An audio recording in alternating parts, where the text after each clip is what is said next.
Ano English ng mayaman? Yung mayaman? Ay, basic lang yan. Naka-reader.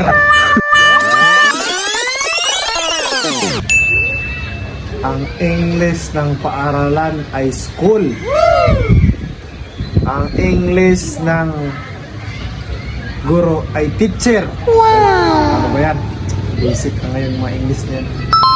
Bukol, galing mo mag-English. Translate mo na to sa akin. Sige, sige. Ito na, basic. Talaga ko dyan. Sige nga kung basic. Ano English ng mayaman? Yung mayaman? Ay, basic lang yan. Naka-reader. Eh yung English ng mahirap, ano? O, yung English na mahirap, Oh. walang reader.